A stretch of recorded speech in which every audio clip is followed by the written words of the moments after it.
Þá setjum við fund í bæjarstjórn Hornafjarðar, númer 230. Í dag er 13. október 2016 og mættir á fund eru Ásgerður Gylfadóttir, Ásgrímur Ingólfsson, Gunnhildur Eimsland, Ragnheiður Hrafnkelsdóttir, Sæmundur Helgason, Björn Ingi Jónsson og ég heiti Páll Róbert Matthíasson og starfsmenn fundarins eru Bryndís Bjarnason og Ólöf Ingunn Björnsdóttir og Gunnlaugur Róbertsson er hér líka. Og fyrir fundi eru 24 mál og ég vil byrja á því að óska eftir að fá að bæta einu máli við dagskrána sem er framkvæmdaleyfi til vegagerðarinnar vegna hringvegar 1 milli Hóns og Dynjanda. Og ég vil biðja þá sem eru samþykkir að gefa mér merki. Það er samþykkt með 7 atkvæðum. Þannig við bætum því þá á listan og þá eru þetta árið 25 mál sem eru bæjarráð, fundargerðir bæjarráðs frá 779 til 783, síðasti bæjarstjórnarfundur númer 229 og almenn mál eru húsnæðis sjálfseignarstofnun leiguíbúðir, reglur sveitarfélagsins stofnframlag vegna almenna leiguíbúða, umsókn íbúðarfélags Hornafjarðar stofnframlag vegna almenna leiguíbúða, umhverfisstefna sveitarfélagsins, umsókn vegna stofnun þjóðlendu við Jökulsárlón, umsókn vegna stofnun þjóðlendu við Veðurárdalssvæðið, endurskoðun leigusamninga, umsóknir lóð eða lóðir, það eru einar 5 umsóknir lóðir, óskum aðalskipulagsbreytingu í Hólabrekku, deiliskipulag Hólabrekku, óskum að hefja deiliskipulagsvinnu við Lönguhóla og íbúðir fyrir aldraða, kjörskrá vegna alþingiskosninga 29. október 2016 og óskum framkvæmdaleyfi hringvegur númer 1 milli Hóns og Dynjanda. Síðan kemur skýrsla bæjarstjórnar og við endum á fyrirspurn til bæjarstjórnar. Og þá er okkur ekkert af vanbúðina að byrja þetta og við tökum fyrsta mál sem er fundargerð bæjarráðs Hornafjarðar númer 779 og orðið er laust. Það er þá Sæmundur byrjar.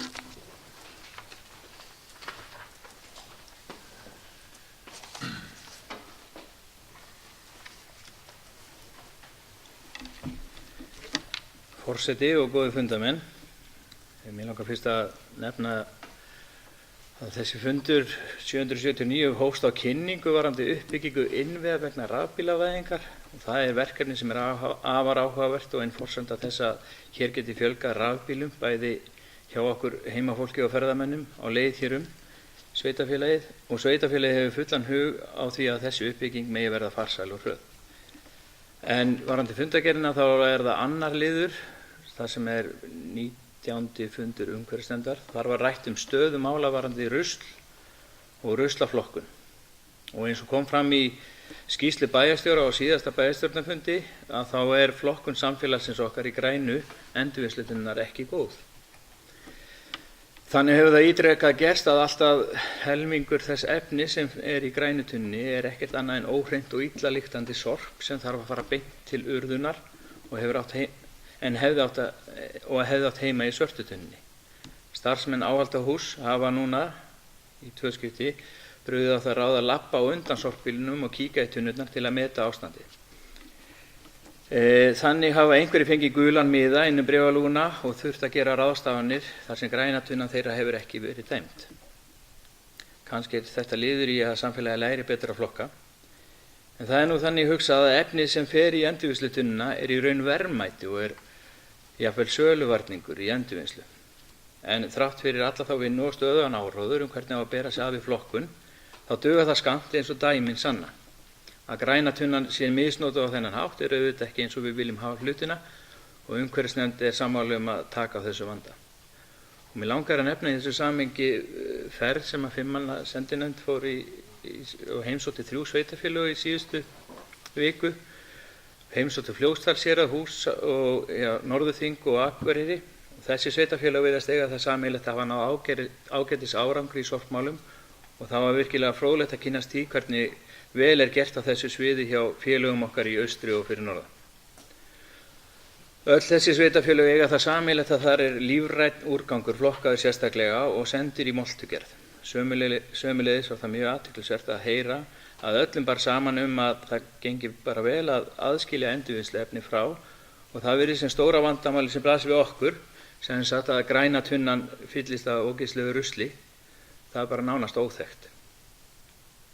Og svo langar mig að tala fundargerð atvinnumálanefndar. Þar var Þórður Freyr Sigurðsson í heimsókn. Hann er hjá SAS og það var rætt skipulagsbreytingar hjá SAS sem ráðist var í lok síðasta árs og upphafi þessa. Og það var talað hvernig starfið hefur verið byggt upp með samningi við meðal annars þekkingarsetrin á Suðurlandi, hérna við Nýheima og í Vestmannaeyjum, Kötlu Geopark og fleiri aðila. Helsta breytingi sem hefur orðið varðandi ráðgjöfina er að búið er að sameina atvinnu- og menningarráðgjöf og sinna alls 12 ráðgjafar 5 stöðugildum á starfssvæðinu. Ráðgjafarnir eru á ólíkum starfssviðum og með margs konar reynslu og menntun sem nýtist vel við fjölbreytt verkefni. Sóknaráætlun Suðurlands er leiðarljósið og markar stefnu SAS á hverjum tíma. Það getur hver sem er sent inn tillögur af verkefnum í gegnum gátt á heimasíðu sas.is og haft þannig áhrif á áhersluverkefni sóknaráætlunar. Og að síðustu í þessari fundargerð langar mig að ræða fundargerð SAS þar sem fram kom að forsvarsmenn Háskóla Íslands og Háskólafélag Suðurlands skiptust á skoðunum við stjórn SAS hvernig helst mætti efla fræðasamfélagið á Suðurlandi og þannig stuðlaði eflingu háskólanáms fyrir Sunnlendinga. Þessi umræða kom í framhaldi af ráðstefnu sem var haldin í vor framtíð háskólamenntunar á Suðurlandi og var meðal annars viðbragð SAS við þeim neikvæðu afleiðingum sem það mun hafa í för með sér að leggja niður eða færa íþróttaháskólann á Laugarvatni inn til höfuðborgarinnar. Rædd var tillaga að Háskóli Íslands og Háskólafélag Suðurlands og SAS standi sameiginlega könnun á eftirspurn eftir fjarnámi á háskólastigi á Suðurlandi, annars vegar meðal almennings og hins vegar meðal stjórnenda fyrirtækja. Niðurstöður mun liggja fyrir í árslok og háskólinn mun í framhaldinu hefja fjarnám í völdum greinum á haustun í ljósi niðurstaðanna úr könnuninni. Og það verður spennandi að fylgjast með framvindu á þessu máli. Takk fyrir.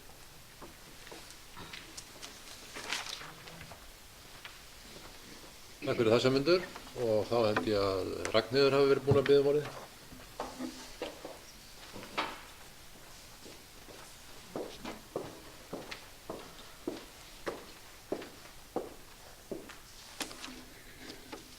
Virðulegur forseti, fundarmenn. Undir fyrsta lið er 19. fundargerð atvinnumálanefndar en þar reynast 2 nýir tungubrjótar sem eru svolítið áhugaverðir. Annar þeirra leynist undir lið 4 en þar er fjallað ný lög gerð landsáætlunar uppbyggingu innviða til verndunar náttúru og menningarsögulegum minjum. Mjög líburt nafn. Hinn tungubrjótinin er annars vegar undir 5. lið og hljómar svona: stefnumótandar stjórnunar áætlun fyrir ferðaþjónustu í hverjum landshluta. Ég ætla að byrja á fyrri tungubrjótnum, sem sagt gerð landsáætlunar uppbyggingu innviða til verndunar náttúru og menningarsögulegum minjum. Hér er að ræða verkefni á vegum umhverfis- og auðlindaráðuneytisins sem snýr að því að forgangsraða verkefnum til uppbyggingar. Atvinnu- og ferðamálafulltrúi hefur nú þegar í samvinnu við atvinnumálanefnd sent inn yfirlit yfir þau verkefni sem við teljum brýnust akkúrat núna. Á næstu vikum munum við svo fara yfir drög ráðuneytisins og munum upplýsa ykkur framgang þeirra mála því loknu. En hér lifandi verkefni að ræða og við hvetjum alla til þess að koma með ábendingar til nefndarinnar og eða atvinnu- og ferðamálafulltrúa þau svæði sem viðkomandi telur þörf á úrbótum á. Við vitum öll að þau leynast kannski víða og mjög gott að fá rödd allra inn í þessa vinnu.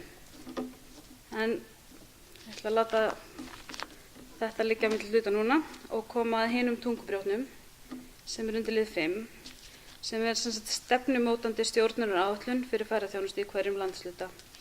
Þetta nokkuð stórt verkefni. Þetta eitt af forgangsverkefnum Ferðamálastofu og viðamesta áhersluverkefni stjórnstöðvar ferðamála. Lykilþættir þessarar stefnumótunarvinnu eru í rauninni að skilgreina svæði eða áfangastaði á landsvísu, greina núverandi stöðu innan þessara staða, bæði jákvæða og neikvæða, greina hvert aðdráttarafl áfangastaður, samgöngur, innviði, landslag, menning, minjar, mannlíf, upplýsingamiðlun, þjónusta við gesti og íbúa og svo verður farið í ímynd, bæði að greina hana og skapa nýja ímynd ef þess er þörf, branda og svona skilgreina markaðsaðgerðir.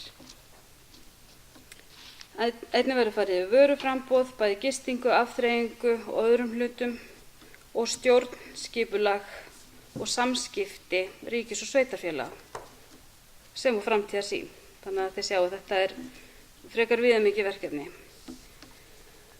Þegar þessari vinnu er lokið þá eiga áfangastaðir á landsvísu að vera með 5 ára stefnu og aðgerðaáætlun í höndunum. Og þá ættum við að geta gengið svolítið í takt á öllu Íslandi hvað varðar stefnu í ferðamálum. Á Suðurlandi er nú þegar búið að skilgreina 3 svæði og ríki Vatnajökuls er það austasta og það er okkar trú að það sé farsælast að unnin sé stefnumótandi stjórnaráætlun fyrir ríki Vatnajökuls sem áfangastað. Og nái það fram að ganga, þá ættum við að hafa góð áætlun í höndunum þegar þessi vinna hefur átt sér stað. Já. Takk fyrir það, Ragnheiður, og Ásgerður Gylfadóttir hefur kveðið sér orðs.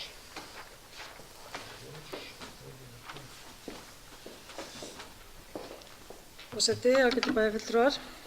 Mig langar að byrja sama og Sæmundur kom inn á, þar sem að er reyndar ekki liður í fundargerð bæjarráðs, heldur ef þetta gerðist þetta fyrir fund að það kom sölustjóri Rönning og ræddi við okkur hleðslustöðvar fyrir rafbíla og það var mjög forvitnilegt og gaman að því og síðan það gerðist að þá hefur maður séð í fjölmiðlum að það sé fyrirtæki sem ætlar að gefa öllum sveitarfélögum hleðslustöðvar og mig langar að spyrja bæjarstjóra hvort að hann hafi fengið meldingu slíkar stöðvar til okkar. Síðan var auglýsing þar sem var verið að auglýsa eftir þátttakendum til að fá afslátt af eða styrki við að koma upp svona stöðvum sem átti að sækja fyrir 1. október og það því að ég hef ekkert séð neitt meira þetta mál, þá langar mig að vita hvort að sveitarfélagið hefur sótt eins og við vorum að ræða og líka tala að auglýsa eftir samstarfsaðilum og það spurning hvort að það hefur verið gert og hvaða niðurstaða hefur komið úr því máli. Síðan er þarna í lið 1, þetta undir atvinnumálanefnd, það er 6. liður í þeirri fundargerð þar sem ég langar til þess að bara fagna og þakka fyrir starfamessu á Hornafirði sem var haldin hér í Nýheimum og í kringum Nýheima í september. Ákaflega vel heppnað og skemmtilegt uppátæki sem ég held að allir geti verið sammála að það hafi verið bara alveg frábært og bara þakka kærlega fyrir það þeim sem að stóðu fyrir því og það var vel varið þeim styrk sem sveitarfélagið lagði í það verkefni. Síðan er 4. liður, það er fráveitan á Höfn, 1. áfangi. Þar er komið minnisblað sem að farið yfir hvernig þessi mál höfðu æxlast, þessi fráveitumál sem hafði verið kallað eftir og já, þarna er þetta kemur inn seinna í síðari fundargerð þar sem að kemur inn minnisblað með þessum upplýsingum sem var algjörlega að óska eftir en kannski bara taki þetta mál samt bara þakka fyrir það þessa samantekt sem að var á þessum málum og það er í fundargerðum bæjarráðs á þessum fundi núna hjá okkur er verið að ræða hreinsivirki og annað slíkt og þetta er risa framkvæmd sem hafi kostað mun meira heldur en við áætluðum og ýmis svona mistök sem hafa orðið á þarna mannleg og önnur og mér langar til þess bara að Já, þakka fyrir þessa samantekt en líka að við erum alltaf að horfa á þetta að það er mjög nauðsynlegt að hafa alltaf þessa heildarmynd fyrir framan okkur og maður fann að velta fyrir sig núna hvar endar þetta, hvenær endar þetta og það verður gott að taka þá umræðu í framhaldinu. Því að þetta sumir hafa talað að þetta sé nú ekki mjög sexy framkvæmd fyrir sveitarfélag að fara í að eyða fleiri 100 milljónum á nokkrum árum í þessi mál.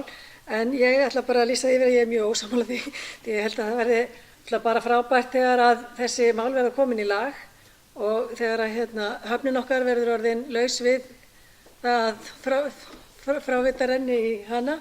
Nei, ekki duspenda, þetta bara slýst. Þannig að fólk gerir sér grein fyrir því að þetta er stórt mál, þetta er mikið mál og það er mjög bagalegt að fyrstu áætlanir sem voru stórar að þær séu svona ekki réttar og þannig að líka að við séum bara meðvituð það að ef við finnum einhverja villu að halda áfram að leita að það eru fleiri villur. Þannig að það sé alltaf verið að horfa 3 skref fram í tíma þannig að við séum ekki alltaf að rekast á veggi. Það er mjög erfitt fyrir alla aðila.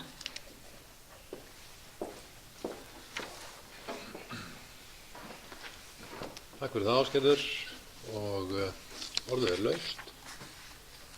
Björn ætlar að fá að koma að segja eitthvað.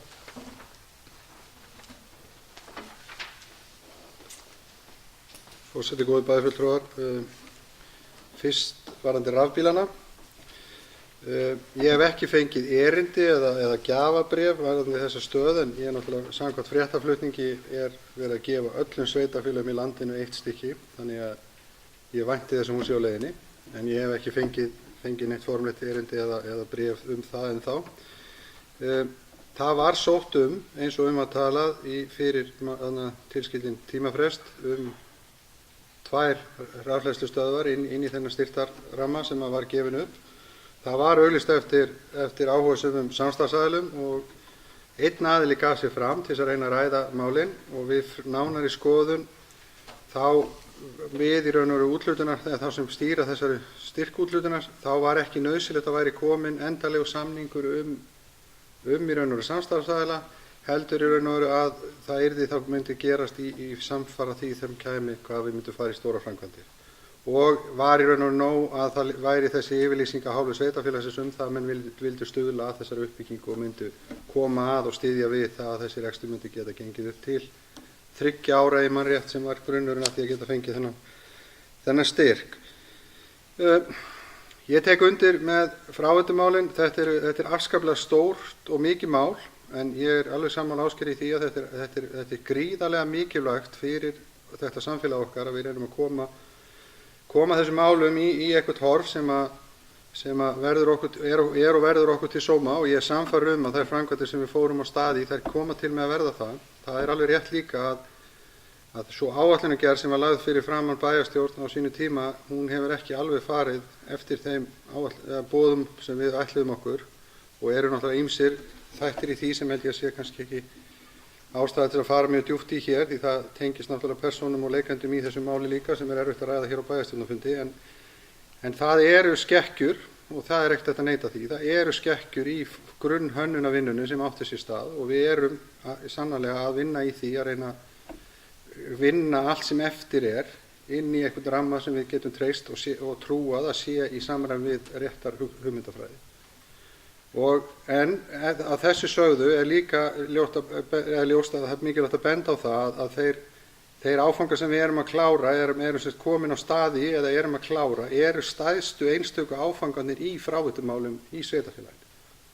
Það er að segja útrásin og hreinsivirkið í Óslandi. Þetta eru stærstu einstöku þættirnir, skiljiði, út af fyrir sig. Síðan hægt í raun og veru að trappa sig niður í að tína inn ein og eina útrás eða eitt og eitt hverfi eða hvernig sem við viljum gera það. Það er auðvitað svolítið, það er stór áfangi að ná inn vestursvæðinu, ná inn í raun og veru, steinkarinu eða þrónni sem við Leiðarhöfðann og hann var náttúrulega settur það með það markmið að það yrði svo sett 600 metra löng lögn út í Hornafjörðinn sem við höfum öll verið, held ég, sammála að sé ekki æskilegt að þvera fjörðinn með einhverju 600 metra lögn ofanjarðar í firðinum og þar að leiðandi þurfum við að ná þessari lögn yfir í þessa nýju útrásarlögn. Það auðvitað ekkert lítill áfangi en það líka tekur 80% af skólpi eða fráveitu frá þéttbýlinu hér á Höfn. En það hins vegar líka alveg mjög mikilvægt og á að vera okkar kannski keppnismál að við byrjum á því að reyna að ná fráveitinu úr höfninu okkar, úr þessum litlu rotþróm sem eru við höfnina og þeim lögnum sem fara beint í höfnina.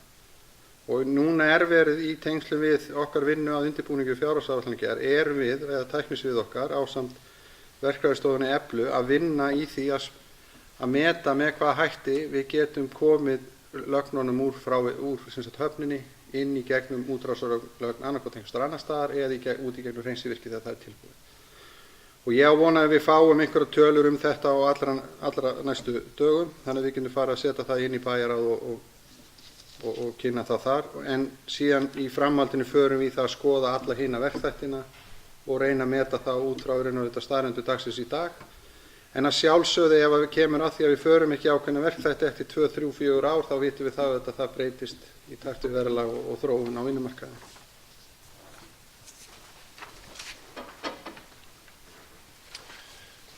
Takk fyrir það, Björn. Þá spurning hvort það einhver fleiri sem að vilja kveða sér ljós undir þessari fundargerð. Svo ekki og þá ber ég hann upp til atkvæða fundarins og bið þá sem samþykkja þessari fundargerðar rétt með gjöfmerki. Já, hún samþykkt 7 atkvæðum. Annar liður bæjarráð Hornafjarðar 780 og orðið laust. Sæmundur.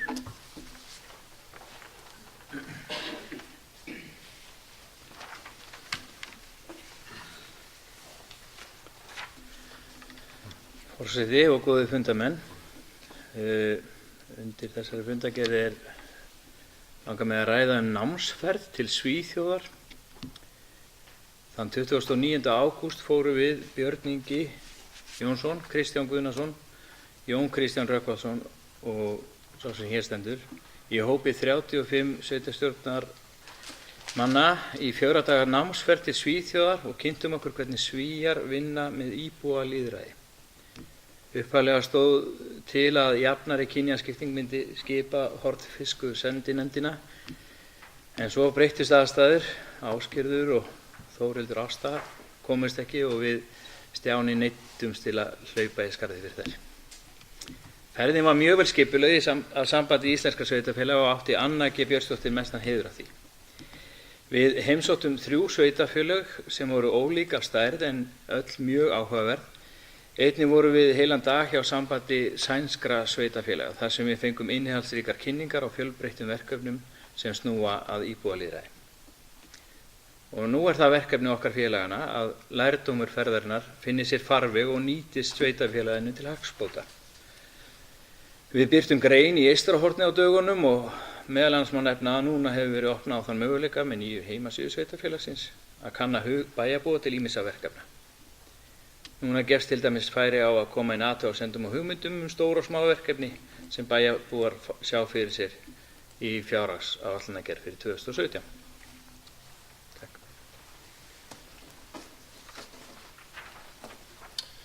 Takk fyrir þetta Sæmundur og orðið laust. Það Ásgrímur sem kveður sér ljós. Gjörðu svo vel.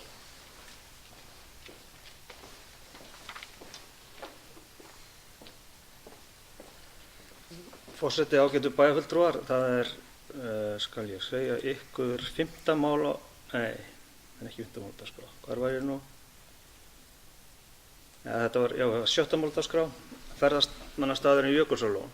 Ég ætla bara að fagna því að menn eru farnir að horfa á Vesturbakkann, að fara óska eftir því við forsætisráðuneytið að fá að fara þar í deiliskipulagsvinnu og helst hefði ég viljað ef hægt væri að sveitarfélagið myndi afturkalla það skipulag sem það kostaði þó á Austurbakkanum.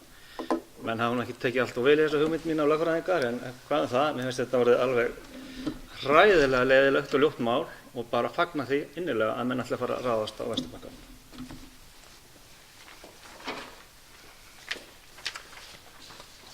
Takk fyrir það Ásgrímur.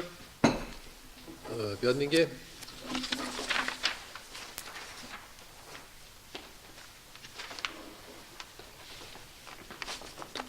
Forseti, góðir bæjarfulltrúar. Já, ég man eftir nokkrum fundur sem við hefum búin að eiga svona akkurat þetta og verið ekki endilega alltaf á sama máli, en ég held að það sé kannski að koma í ljós það sem Ásgrímur hefur sagt á fundum hér áður fyrir nokkrum árum síðan, að þetta mál leysist ekki öðruvísi en við horfum á þetta í víðara samhengi. Og ég ætla að vona að við ráðumst nú ekki á Vesturbakkann, við skulum fara vel með hann enda þjóðlenda og ég veit að Ásgrímur átti við það. En það er búið að senda, bara svo ég upplýsi það var sendt inn erindi inn í forsætisráðuneytið og óskað eftir afstöðu og viðræðum við forsætisráðuneytið þessar hugmyndir að við myndum skoða það að byggja upp eða skipuleggja einhverja aðstöðu á Vesturbakkanum. Og náttúrulega auðvitað er dylst það engum heldur að síðan við samþykktum deiliskipulag á Jökulsárlóni, þá vorum við að tala um einhvers staðar 250 til 300.000 ferðamenn á og við lónið. Menn eru alveg með það á hreinu að við erum komin og yfir 500.000 í dag og stefnum í einhvers staðar og yfir 30% fjölgun á næsta ári ef allt gengur eftir. Þannig að aðstæður hafa náttúrulega alveg þær hafa margfaldast í stærð og umfangi og sem kallar bara á það er ekki nægilegt það sem í raun og veru því miður hefur ekki farið á stað á Austurbakkanum. Þó jafnvel hlutirnir hefði farið á stað á Austurbakkanum, þá getur vel verið að menn hefði samt þurft að fara í þessa skoðun. Bara út frá þessu mikla fjölda ferðamanna og til þess að dreifa þessum fjölda ferðamanna á svæði. En það er ekki komið svar, það er komið staðfesting á móttöku á erindinu og það sé í skoðun og verið vísað til ekki óbyggðanefndar við nefndar sem fer með málefni þjóðlendu og ég vænti þess að við fáum boðum einhvern fund eða einhverja viðræður í framhaldi af því þegar þau hafa farið yfir þetta erindi.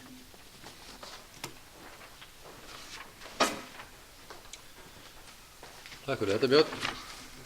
Og einhverju fleiri sem að vilja taka til máls undir fundargerð 780, svo er ekki og þá ber ég fundargerðina auð til atkvæða fundarins og bið á þeir sem eru samþykkir að gefa með merki. Það er samþykkt með 7 atkvæðum. Þriðja máli bæjarráð Hornafjarðar 781 og orðið er laust. Ásgerður biður orðið. Gjörðu svo vel.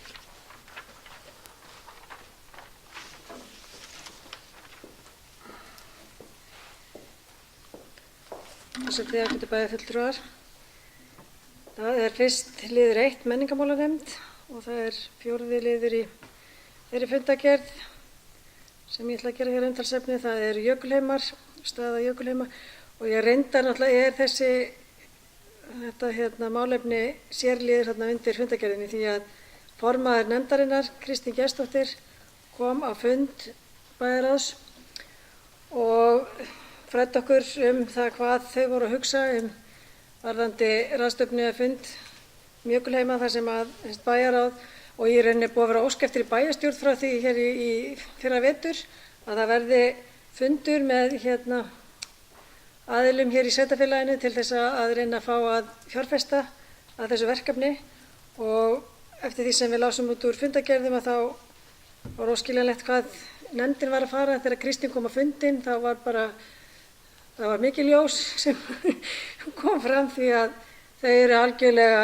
á sömu blaðsíðu og í bæjarstjórn höfum verið að ræða hér að reyna að laða að fjárfesta að þessu verkefni því þetta er verkefni sem að kostar mikil útgjöld en líka eins og hún kom inn á og við höfum verið að reyna að halda á lofti að þetta er líka verkefni sem að skapar mikið af peningum. Þannig að þetta á að vera sjálfbært þegar til lengri tíma litið og ekki svo langs tíma og þetta var bara mjög ánægilegt að fá hana fund og mér langar bara til þess að minna á og reyna að halda því vakandi gagnvart þá stjórnsýslunni, þá bæjarstjóra og öðrum hér að þarna er bókað að þessi fundur eða ráðstefna verði haldin fyrir lok nóvember og ég veit að það eru starfsmannabreytingar hjá menningarmiðstöðinu og annað slíkt en þetta er bara verkefni sem að þolir ekki lengri bið.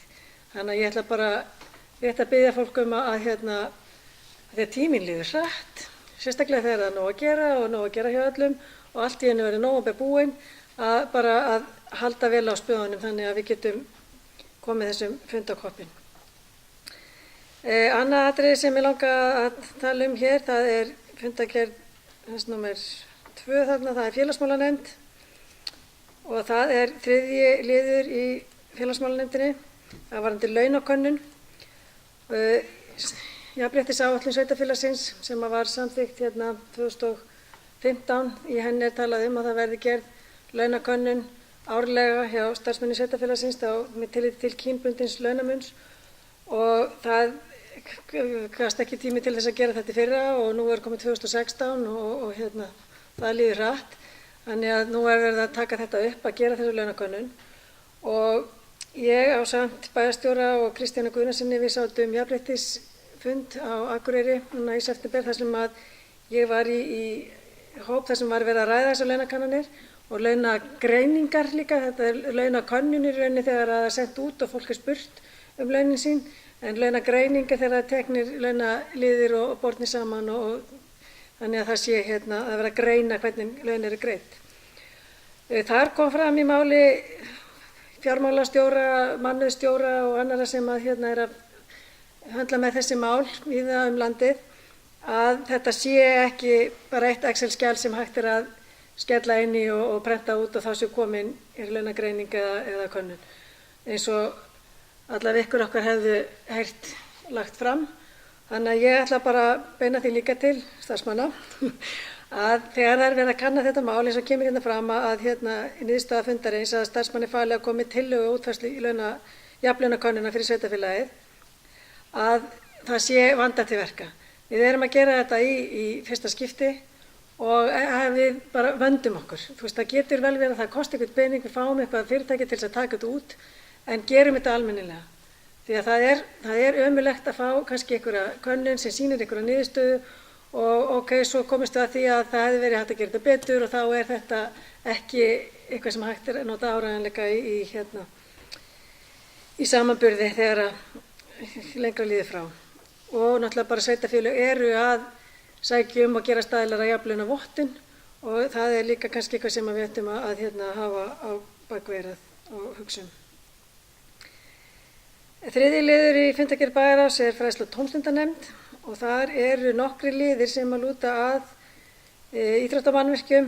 Hjá okkur það er verið að ræða gólfi í íþróttahúsið frá körfuboltadeildinni, dekkjagull að gervigrasvöllum og vallastjórn og ýmislegt. Og mér langar til þess að líka bara minna á það, ég held að ég er orðin einhver tímavörður í sveitarfélaginu, en við erum búin að taka okkur unglingalandsmót og tíminn líður hratt fram að því. Þetta eru hlutir sem kosta peninga og þetta eru hlutir sem þurfa undirbúning. Við ræddum hér fyrir nokkrum árum jafnvel bara tjaldstæði, það þurfi að ræsta á tún og gróðursetja og ýmislegt og þetta tekur allt tíma og þannig að við ræddum þarna bara á því að í rauninni fyndist okkur við ekki hafa nóg mikinn aðgang að því hvað er að gerast í þeim undirbúningi. En bæjarstjóri var nú ekki staddur á þessum fundi og kom í ljós að hann er í undirbúningsnefnd með ungmennasambandi, úljóti, hvað það heitir, ungmennasambandi, og fleirum, þannig að það væri gott að fá upplýsingar fljótlega það hvað er verið að, ég veit að það er einhver vinna í gangi, hver hún er og hvernig tímaramma og aðgerðaráætlun sem að fólk er að setja sér upp og hvort að það hverjir hafa komið að þenni vinnu. Þannig að, já, takk. Takk fyrir það, Ásgerður. Og Björn Ingi ætlar að fá að svara þessu.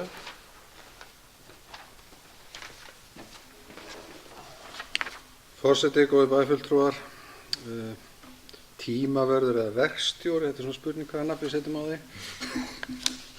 Við erum farin að adressa starfsmenn beint úr ræðupúlti bæjarstjórnar. Það er fyrst launakönnun, ég tek undir það og ætlaði einmitt að koma inn á þá eftir, en það breytir ekki neinu hvernig ég gerum það. Ég gerum það kannski bara aftur og eftir. Þessi launakönnun og einmitt þetta málþinga ráðstefna sem við fórum á þarna norður á Akureyri sem var einkar fróðlegt, fannst mér, góð umræða og margir hlutir ræddir þar. Og það var í raun og veru eins og kemur fram í bóku félagsmálanefndar, í raun og veru félagsmálastjóra að því að jafnréttismál og svoleiðis er á könnu félagsmálanefndar hjá okkur samkvæmt okkar samþykktum og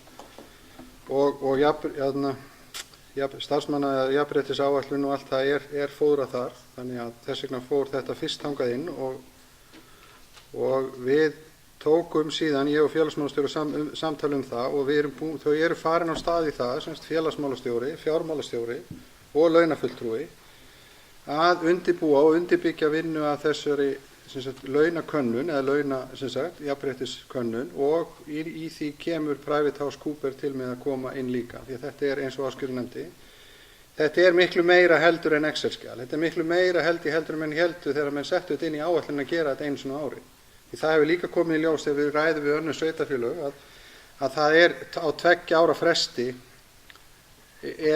menn alveg hámark að taka þessar kannanir, því það kannski fyrsta leið sem betur fer ekki svo mikil starfsmannavelta hjá sveitarfélögum að við þurfum að fara í svona viðamiklar kannanir eins og þetta virkilega á hverju hausti. Það ætti að duga okkur að gera þetta hugsanlega annað hvert ár eða eitthvað svoleiðis, og einmitt út úr því, og það dugar til að fá þessa launajafnréttisvottun sem hún nefndir hér áðan. Þannig að þessi vinna komin á ferðina og verið að vinna henni, og eins og kom fram á hún að vinnast samhliða fjárhagsáætlanagerð, og við erum svona að reyna að láta það verða niðurstaðan, að við fáum niðurstöðunar úr þessari könnun frá PrivateHouse í sama tíma og við erum að vinna þessa fjárhagsáætlun eða klára eða hvernig sem það verður raun og útfært. Við teljum auðvitað, og ég held að Ásgerður þekki það auðvitað líka sem fyrrverandi bæjarstjóri, við teljum að við sem að vinna eftir mjög fínu fyrirkomulagi hér, og hér eigi ekki að vera launamisrétti á grunni kyns, en það þarf að krafa dýpra ofan í það heldur en eitthvað Excel-skjal gerir, og þar kemur inn í menntun og reynsla og ýmislegt meira sem metið inn sem að getur og ýmsir svoleiðis þættir. Ég tek undir í raun og þessi umræðu sem á sér stað hérna við málsatvik undir fræðslu og tómstundanefnd, akkurat þessa mörgu þætti, og ég ætla að vona að það sé rétt muna hjá mér að mér var falið af bæjarráði að funda með formanni ÖSU og framkvæmdastjóra Sindra ásamt forstöðumanni íþróttamannvirkja